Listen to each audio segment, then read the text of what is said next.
I think I'm saying that we struggle all our lives to answer it. That it's the struggle that is important. That's what helps us to define our place in the universe.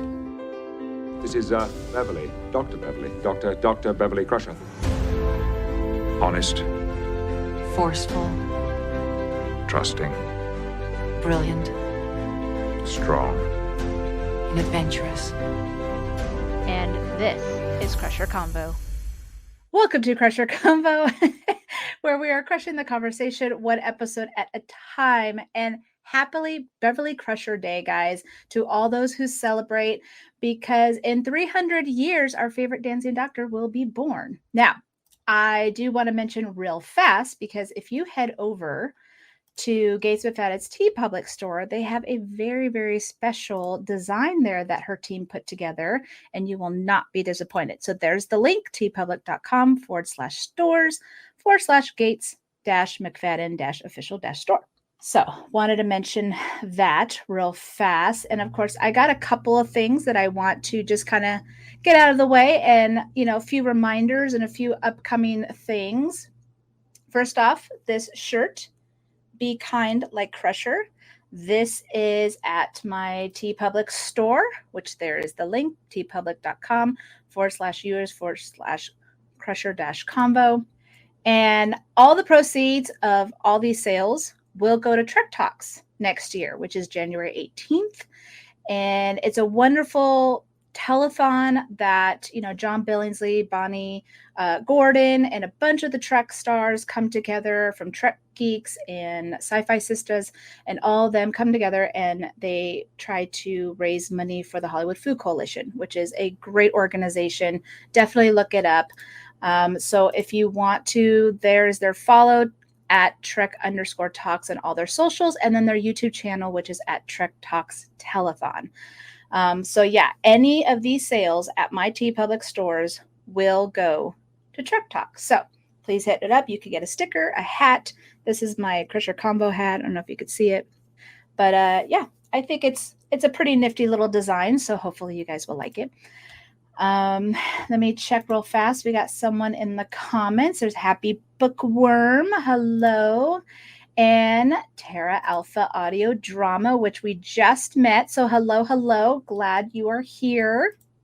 So next thing I did actually want to mention my giveaway. Okay, guys. So for all new subscribers up until December 1st, or until we get to 200 subscribers, I'm giving away a Beverly Crusher ornament.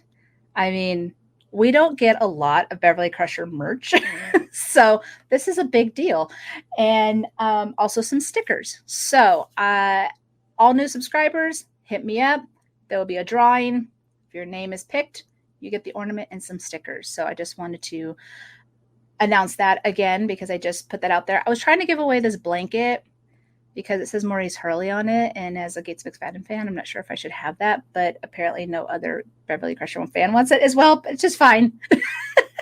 Maybe we could do something else with the blanket, but I think the ornament, all of you guys, good luck. And also, I'm on TikTok. I bit the bullet. I decided to go on because not everyone that's on TikTok is on Instagram, or vice versa. So I just started to kind of post my fan cams over there, some of my sneak peeks of interviews and episodes and stuff like that. And so far it's been going pretty good. My daughter now has TikTok, because now I have TikTok, and she's been having a lot of fun on there. So if you want to see a kid go skippity, I guess that's how you say it, that's my kid. So, but anyways, there I am at Crusher Convo. Patreon, guys. I have a Patreon. If you would like to join me over there for as low as $3 a month, you could be a Starfleet Commander, which is general support, member shout out, and of course, joining the private community. Also, if for just a few dollars more, you can be the Admiral of Starfleet Medical, where you get those three things plus exclusive bonus content and sneak peek to interviews. I have one Patreon member, which is Engineer Mark. I appreciate your support. You are awesome. I definitely wanted to give you a shout out. So yeah, let me see here. Looking over here, we got Mr. Mizzle. Thank you, LLAP. Appreciate you here today. You know, guys, it is a big day for us. It is Beverly Crusher Day, and we celebrate every year not only how amazing Beverly Crusher is, but also how amazing Gates McFadden is. And so if you go to hashtag Bev Crusher Day on Twitter, Instagram, Threads, wherever your socials are at, especially Twitter, you will see amazing things, artwork, videos, just why people love Beverly Crusher. It's kind of a cool day to really have a lot of the Bev heads kind of come together and celebrate our favorite doctor. So definitely hit that up. But I like to celebrate Beverly Crusher for one, that's my podcast. It's about the Crusher family. But two, just to really highlight those special things about Beverly and why she's so important to the franchise. So today's going to be a little different, though, because I'm not just specifically going to be talking about Beverly Crusher. I will, obviously, but I am going to be talking about Nana Visitor's new book, Open a Channel, A Women's Trek. I got this a week ago, so I'm a very slow reader, so I couldn't get through all of it, unfortunately. But I mean, it is, so far what I've read is absolutely amazing. And it's funny because like a lot of the stuff I knew, but when you put it into context, so especially the way that Nana is explaining it, it really hits you differently. Okay. So I got mine on Amazon. I'm sure you could buy it on Amazon, on any of, probably if you go to your local bookstore, you should be able to find it. But it is filled with just amazing stuff. I mean, we got pictures. It's just it's so cool. I mean, it's such a cool book. I was very excited to do this, and especially because one of the big things that we love about Beverly is how strong, compassionate, how kind she is. And this focuses on everyone, the women of Star Trek, the reason, we all just adore these characters and why we adore these characters, and the actors who brought them to life. And I think that was just so important to be able to bring all of that stuff that they went through to light, because you could see, a certain scene of Beverly talking to Picard, and it might have not gone that way, or it was supposed to be something different, or something might have happened, and you never know the process because you're just watching the television show, right? But for them, it's everything. They probably fought to have this line, or they probably tried to do it differently and they were turned down. And so it's amazing of what had gone back then for all this to come together. So definitely wanted to mention that. So yeah, so I'm going to go ahead and get started. And she had a lot of interviews, okay? And she talked about a lot of different women characters. Clearly, she couldn't get to everybody, but these are the ones that she had so far. Who she has? She has Majel Barrett, Grace Lee Whitney, Nichelle Nichols. She even talks about Lucia Ball and Daisy Fontana. And of course, there's Denise and Gates and Marina, Alice Craig, who is the Borg Queen. Of course, Nana's in there, Terry, Nicole, Penny, as Cassidy Yates, Rosalind Chow, Chase, Kate Mulgrew, obviously, Jerry Ryan. She talks a bit about Jennifer, who played Kess, Roxanne Dawson, Jolene, which is to Paul, Linda Park, Sonequa, Mary, Tawny Newsome, and then, of course, Christina, Melissa, and Jess from Strange New Worlds. Now, I did want to also just give a few honorable mentions. Like I said, there was so many, but I just talked to Stephanie Chakowski, who was in season 3 of Picard. There was also Tiffany Shepis, Olivia Youngers, Tracy Lee Coco, Michelle Hurd, Ashley Sharp Chestnut, Mika Burton, Celia Rose Gooding, Rebecca Romaine, Allison Peel, Isa Barone, Dawn Lewis. The list goes on. Like, there's just so many amazing actresses, women of Trek, that definitely deserve a shout out. So yeah, lots of fun. So let's go ahead and get into it. Oh, we got another comment. We have Janice saying hello, hello, hello. And Janice says that her favorite character is Wesley Crusher. And we also love Wesley.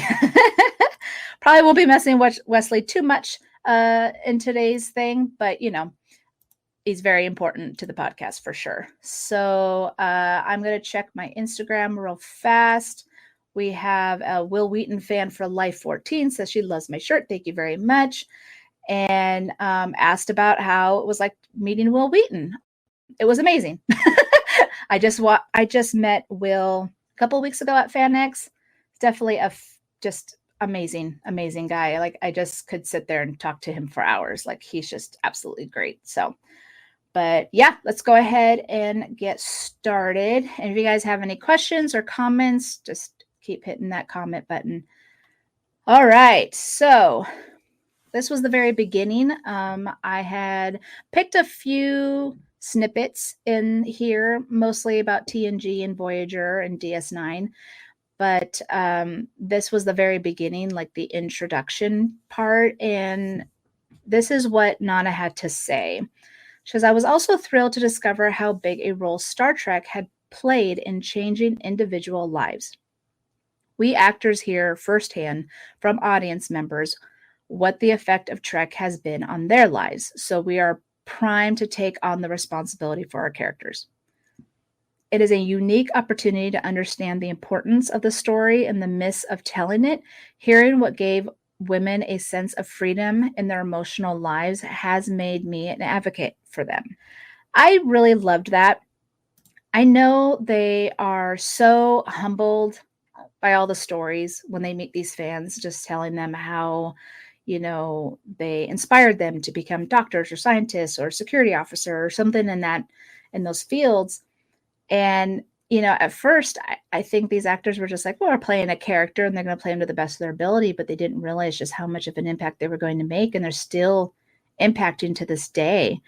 Talk a little bit more about my impact and also about a certain special surprise that I saw in the book at the very end that I'm going to get into. But yeah, I think it's one of those things where even after 30 plus years, these actors are still surprised about how much they mean to so many people.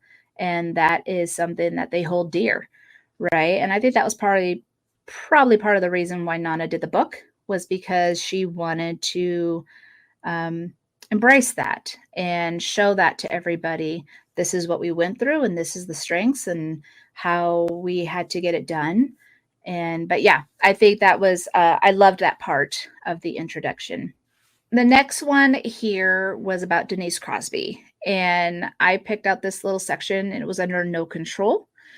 It says Roddenberry had told Denise that once she was cast, it was up to her to make the role live. However, she didn't have the opportunity to influence the scripts and soon found that she only got significant screen time in a handful of episodes. The intention was clearly to create a character who pushed the boundaries of what was normal for a woman. In 1987, a warrior woman was very much of a forward-looking idea. Tasha is a product of her time. I always thought of Tasha as kind of, I like how she said warrior woman, because she definitely had that Xena mentality, right?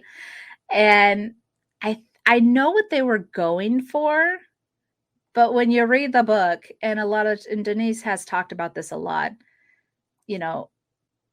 Gene had this idea of still the 1960s, even though it was 1987. He still had this mindset of like, well, the formula was, Kirk, Spock, and Bones, and it worked. So we're going to stick to it, and it's going to be Picard, Riker, and Data. Like that was his mind. You're there, you're important, but you're over here, right? That really doesn't sit well for not only the actor, but for the audience, because in a lot of cases, and we all know this, we have a lot of fans who love more than just Picard, Riker, and Data. We have a lot of fans that love Worf. We have a lot of fans that love Troy. We have a lot of fans that love Crusher. Like there's a list. And I don't think Gene really understood it at the time. that this cast is a whole. It's one character, right? Even the Enterprise D is a character. Like they're all in it together. And so just kind of putting 3 in the front and the rest in the back, yeah, it worked in 1966, but it wasn't necessarily going to work in 1987. And also, I mean, you kind of have to think about what was going on in 1987. I mean, we had Golden Girls, for goodness sakes, which was an all-women cast, older ladies who are living their life to the best of their abilities. And that's what we liked. And so we wanted to see more strong women characters. And they had the idea, they just didn't know how to execute it properly. So it was kind of disappointing because, I mean, at the time we had Ripley, we had Marion Ravenwood, we had Leia, for goodness sakes. Like there was a lot of strong women characters at the time that it was kind of surprising that they couldn't really push the boundaries. But unfortunately, we still had a lot of misogyny going on at that time. And so, you know, they definitely had to fight a lot just to even get certain screen time, right? Or even just to have their voice be heard. And of course, we also know that Gates wasn't even in season 2, and we all know why. And so it's disappointing because I think, especially for Tasha's character, you know, her character went through a lot. She was from a horrible planet. She escaped. She did better for herself. She went to Starfleet. You know, she definitely did a lot to get out away from her past, and we just didn't get to see that. And what's even sadder is that, you know, she left like a rape planet and abuse to be in the Starfleet and to be a better person, but then she ends up dying just to be captured by a Romulan, being their slave and having their child, and then getting killed for it. Like Tasha's story is like so sad. If you think about it, it is horrifically sad that you're just like, what? She totally deserved better, in my opinion. Like Tasha deserved better. Denise deserved better. It was absolutely just insane how that all ended. So yeah, it's disappointing. It's definitely disappointing. But I've met Denise. She is hilarious. I love her to death. We saw each other again in FanX of 2023, and her and Michael Dorn were just cracking jokes about Lecoq, the you know, Gates's mentor, and they were just cracking jokes. My daughter ended up cracking jokes. Denise thought it was hilarious, and now they bonded. Like it was just, that's just who she is. She's also a Dodger fan. Bleed blue. We're doing good right now. Let's see what happens in the next couple of weeks. But she's just a great person, and I just kind of wish that she had more than what we got. Okay, so that's just how it is. But yeah, let's go ahead to the next one. And of course, it's Gates McFadden's section. No anger. This baffled me. Like it blew my mind when I read this. I was like, what? Gates found out she was pregnant during filming of this episode, which was Remember Me. She told me that she had asked to have her pregnancy written in to avoid hiding it through limited filming desks and carrying things, which was a customary on TV back then. Unfortunately, she found out they were allowing another actor to play her pregnancy on DS9, and they couldn't have 2 Star Trek women pregnant at the same time. That other actor was me. She spent the rest of the season hiding her belly in limited scenes, and in all the time I've known her, she had never told me my pregnancy had affected her work. Like women writers at the time who fought for the women's slot, quote unquote, pregnant women had a slot too, and I had beaten her to it. So apparently you can't be pregnant at the same time in the 24th century. I lost my mind. I literally lost my mind. I could not believe that they couldn't have 2, and it's on 2 different shows. It's not like it was 2 actors on both on The Next Generation. She's on The Next Generation. Nana's over at Deep Space Nine. So I'm like, who cares? What the heck? But I've heard so much of where Gates even said this when she was on, I'm trying to remember her name, Joan Rivers. And she was all like, I thought I was going to get fired. because that was customary back then. You could lose your job because you got pregnant. Just, oh my gosh. And this happened to Gillian Anderson, where she thought she was going to get fired. She got pregnant on the very first season of The X-Files. She thought she was going to get fired. And David's like, no, you're not. But fortunately for her, everyone was very supportive on the X-Files set.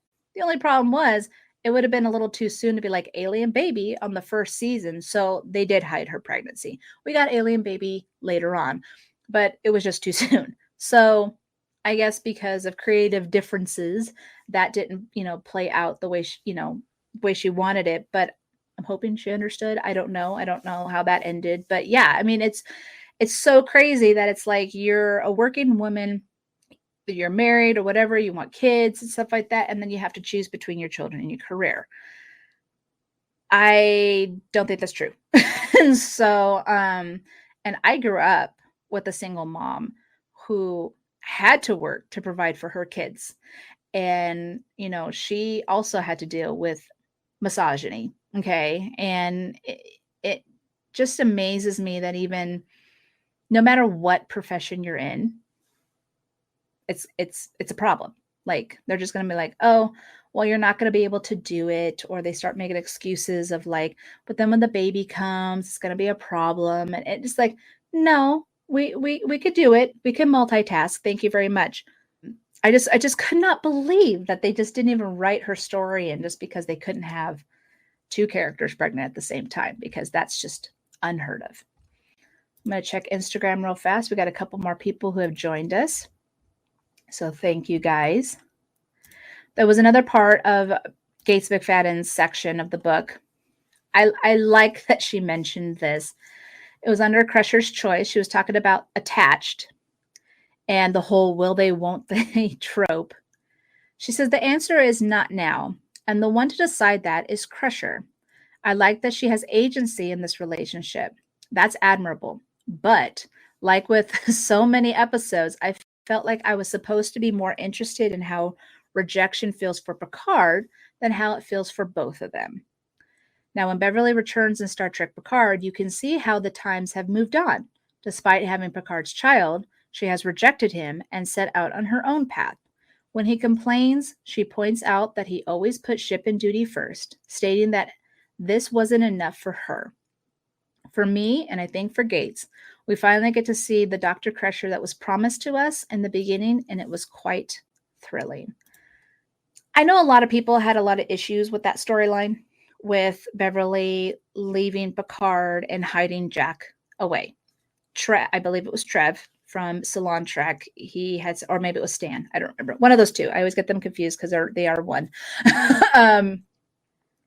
They said she made the wrong decision for the right reasons. Is it good that she hid his child? Not so much. Did she have really good reason to do so? Yes, she did. I don't think they quite realize, and I don't know if that's just the writers at the time or what, but Picard always was about duty and honor and being a captain. That personal relationships were never really his thing, right? Beverly knew that, which is probably why she kept her distance. She didn't want herself to get hurt. And I mean, and in all honesty, she probably also didn't want to hurt Picard. She knew how fragile he could be. She's fragile in her own way. And so this was a decision that she had to make for both of them, because it wasn't a decision that he would be able to make. And I also don't think that she would want to feel like he had to choose. And so she just made the choice for him. And she did what was best for her child. I mean, as a mother, and I mean, she even said this, she was like, as a mother, your whole being is about protecting your children. It's very true. We are, and it's not even just our children, it's all children, right? Like I got nieces and nephews and cousins and stuff that I will die for them. And it's just one of those things. I mean, even my assistant manager, she has a daughter, love her daughter. I will protect her with my life. So, but how strong Beverly is, and that just how she made those sacrifices, and she was alone and it was tough for her and everything like that. She did it for the right reasons. So I think, a lot of people are always going to be, he was right, she was right, back and forth, whatever. But I think just in the end, they're human. It was a human reaction. It was a human choice. And she did what she thought was right. And so that is admirable in a lot of ways. So the next one, I was so excited she mentioned this. I was stoked. I was like, thank you for bringing this to my attention because, not a lot of actors are watching. They hardly watch their own show, much less other Star Trek episodes. So I think this was a big journey for Nana to just go in and be like, I'm going to be watching, TNG and Strange New Worlds and Lower Decks and all this stuff and just see what's going on. And like she put in the effort and she did great. And she was pointing out stuff that I pointed out when I first started watching Star Trek. This one was about Marina. And it's under victim. She goes, I was struck by how many times Troy's body or brain was used against her will. Most of the writers I spoke with mentioned the difficulty of telling stories without the drama-boosting interpersonal conflict. Finding a way to use a woman character who was under the idolized human concept without slipping into a soapy romance of the week must have been challenging. At the time, it must have felt necessary to take away what is most valuable to a character to understand how they would behave. And of course, for Troy, it was her Betazoid powers. It was her empathy. We have mentioned this so many times of like, oh my gosh, Troy is being abused again. Okay. I mean, it was in violations. It was, even in that episode, which I think was that a Man of the People? I think it was. The child. Okay. Troy was used a lot. She was used a lot.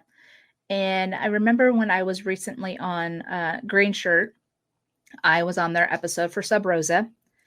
And one of them had asked me, like, do I like this episode just because it has Beverly Crusher in it? And it kind of came down to of the fact that I believe that Sub Rosa is a good episode because of how Gates played it. And that I see the story differently. Like there is no ghost, there is no love. It's all manipulation. It's all abuse. It's all addiction. Okay. That's what I see in the episode. Someone had asked me like, well, what if this was a Troy episode instead of Crusher? And I don't even think I got the chance to answer it with somebody else. It was Bobby who was like, she's been used enough. Like, let's give Troy a break. And I agree because it's like we've already seen, and maybe it was even Cameron, I can't remember, but it was like we've already seen Troy go through the trauma. And not that I want any of these characters to go through some trauma, but let's see how someone else handles it, right?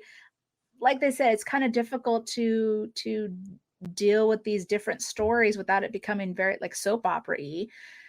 And that's kind of what a lot of these episodes turned out to be, especially Sub Rosa.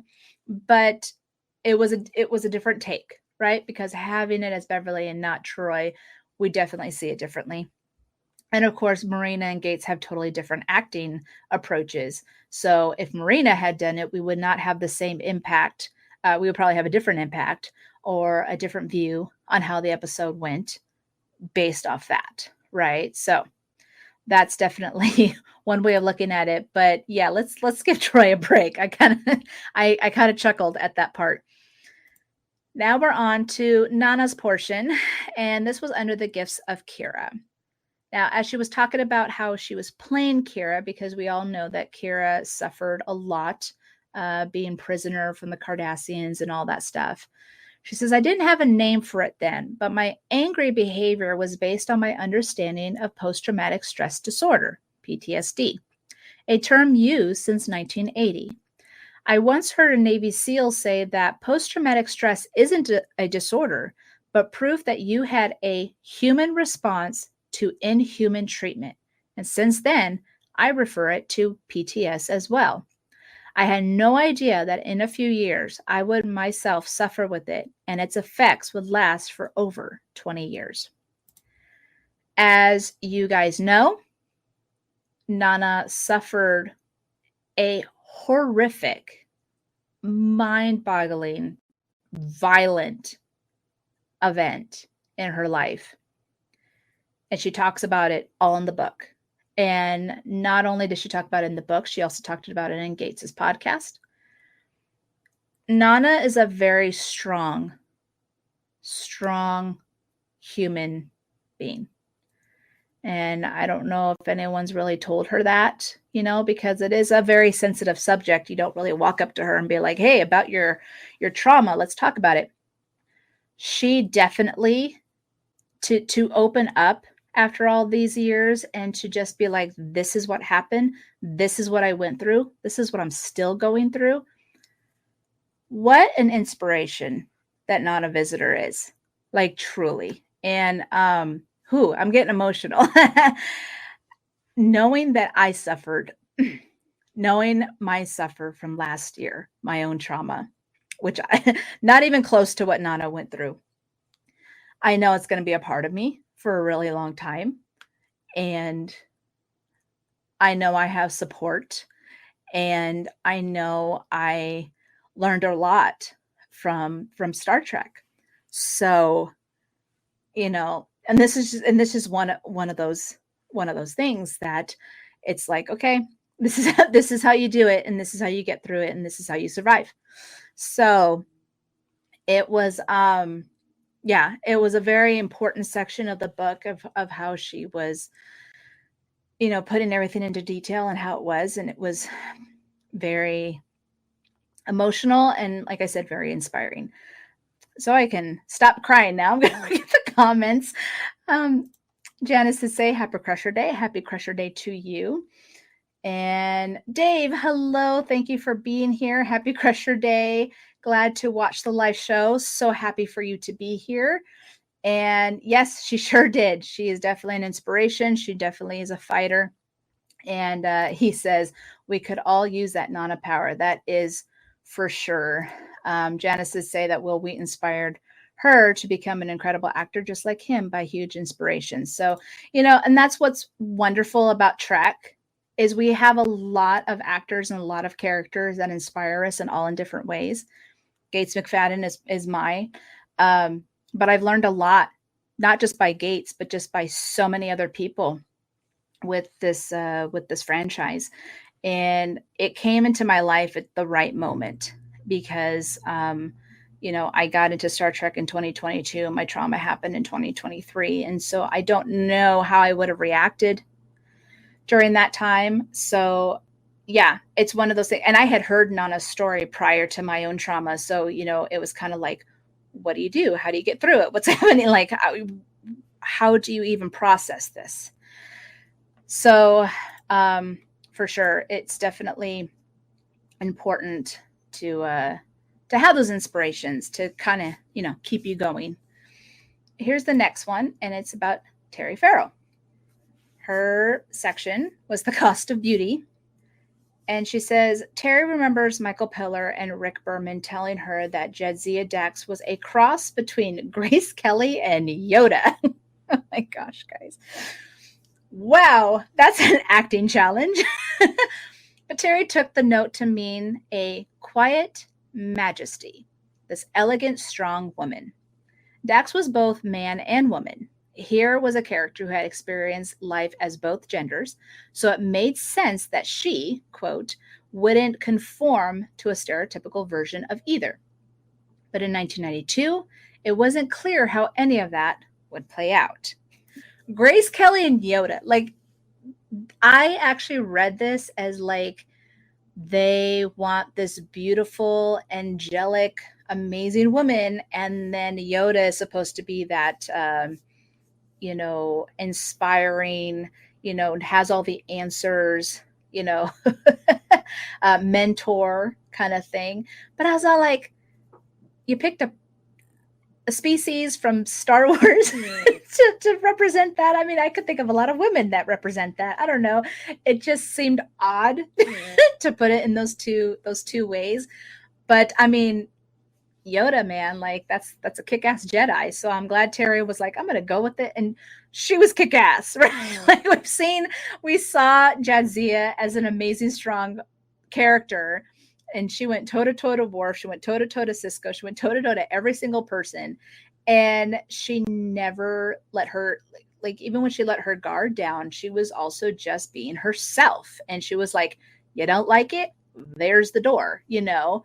And we kind of need to have that sometimes where we're not trying to be mean. We're not trying to be a bitch. We're not trying to be, and some people think that, but it's like, no, this is who I am.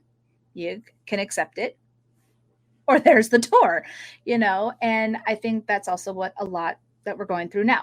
We have to just accept each other for who we are and love each other and be kind. And guess what? We're just going to have an amazing experience, right? I just felt with even Terry's exit, you know, didn't even make it to the last season, was really hard for me because I really liked Jadzia. She was one of my favorite characters. I didn't like the way she went. And I don't know, it just seemed kind of like a slap in the face, just be like, okay, well, you want to leave, we're just going to kill you off. Like, it, to the studios or to, you know, the behind the scenes crew, it just, oh, you're just another actor we can replace, but no one can replace Jadzia. And as much as we got Esri, and a lot of people love Esri, and I have a heart for Esri, she was a different character. She just wasn't Jadzia, right? So I think that is another, I feel like Denise Crosby moment, right? But I think Terry did get more of an opportunity to really flesh out her character than Denise did. Denise only got 1 season. Terry got 6. So that was in Terry's favor. Kate Mulgrew, our first in a series, okay, not our first female captain, obviously, because we did have female captains before her, but she was the first to ever lead a Star Trek show. So this was under Natural Leader. And it says, you never for a second question why Janeway is in charge. Kate enters any room with the presence of pure authority. She lent that to the captain, who is defined by her self-reliance, her strong opinions, and above all, by her compassion. Inspiration and example for Captain Janeway literally changed the lives of so many of the people I spoke to. Kate has an intensity when she focuses, and Janeway's passion for science, her reveling in the questions it brings and the solution it makes her reach for is so instructional. Janeway is an amazing character, okay? And Kate plays her to perfection. We all know there was supposed to be somebody else playing Janeway. There was no way that we were going to get the same response that we got from Kate. It was perfect casting. The way she speaks, she's very eloquent. She's very, like she was saying, compassionate, you know, but curious and wants to get into the answers.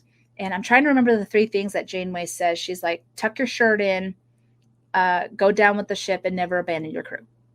Okay. We saw that a lot with Janeway, and we could see why so many people were inspired by her.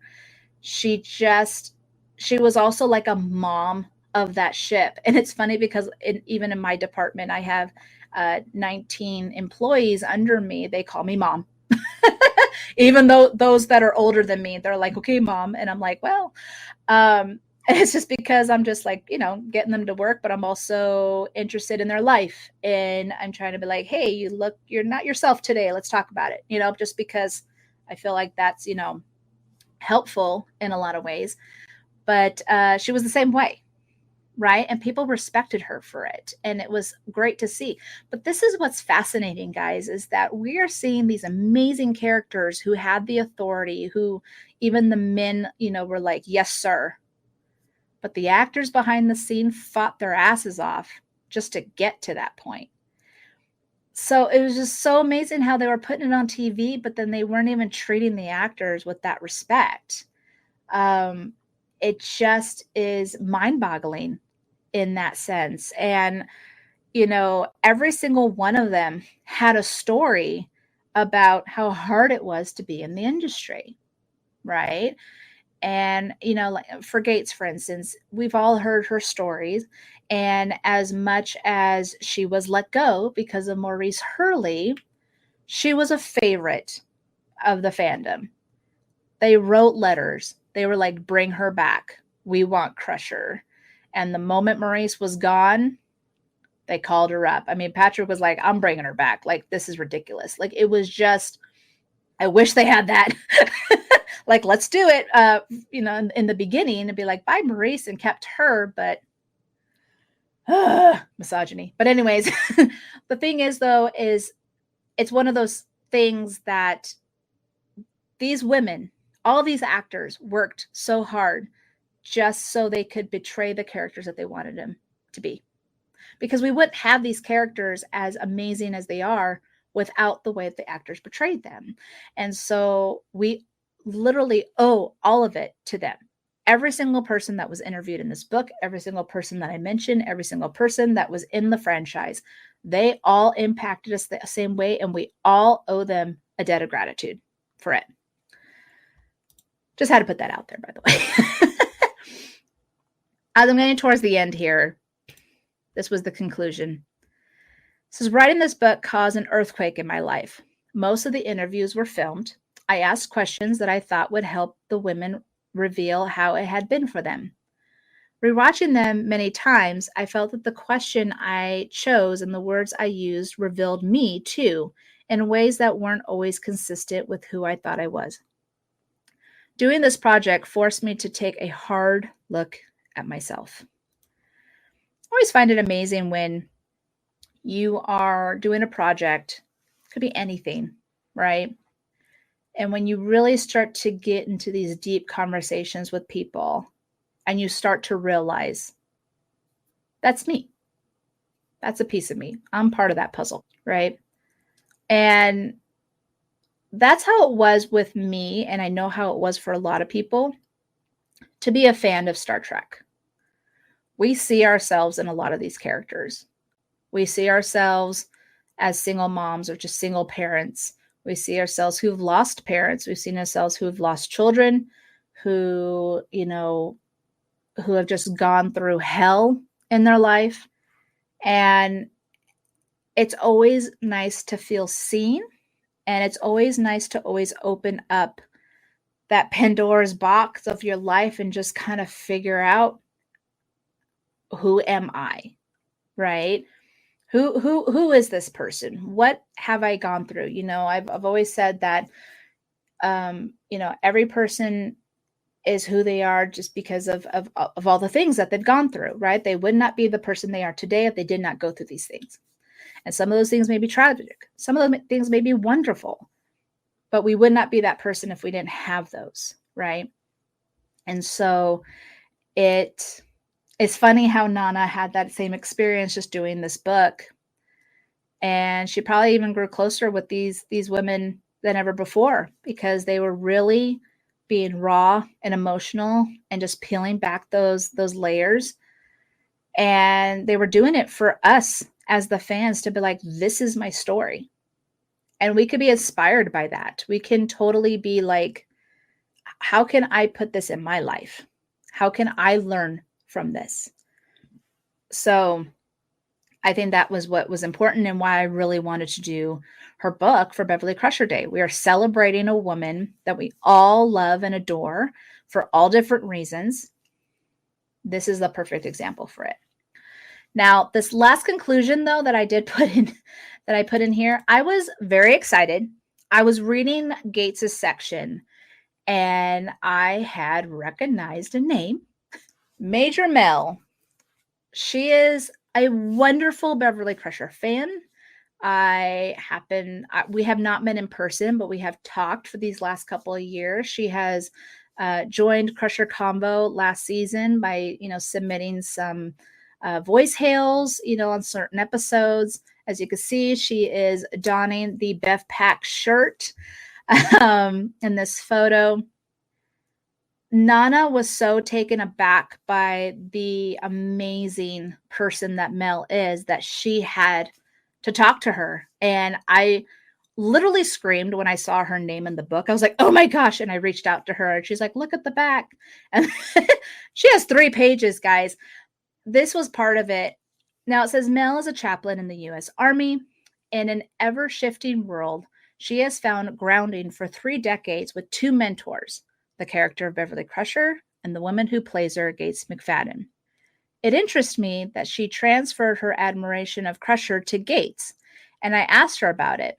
She said that although she would never confuse the actor's life with the characters, she can see infused in Crusher parts of the woman who played her.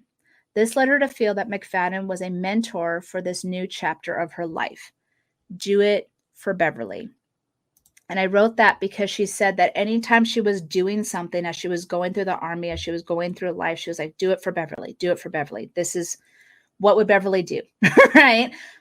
This is the situation I'm in, and this is what it was. I love you, Mel. You are an inspiration. You are an amazing person. And I feel like I'm a better person just by knowing you these last couple of years. And I was so excited to see you in the book, as we talked about.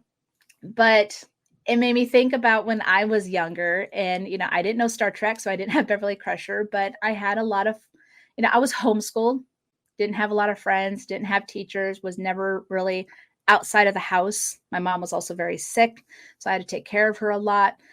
And so the people that I was drawn to were the women on TV. One of those was Xena. And that was my thing. What would Xena do? How could I do this?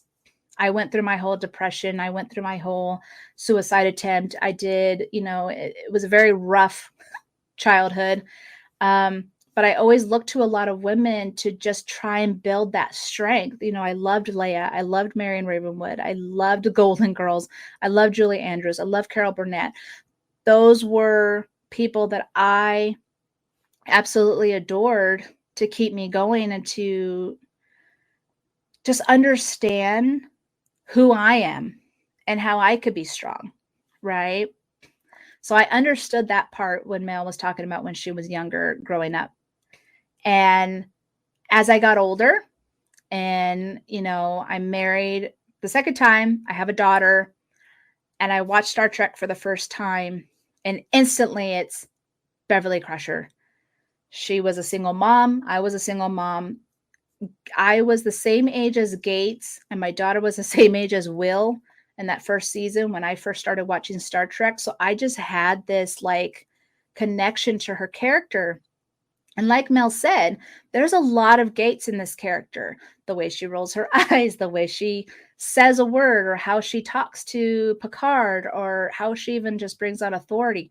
That's Gates. It doesn't say how to do that in the script. It gives you a little detail of oh, well, this happened, but she's the one that put it out.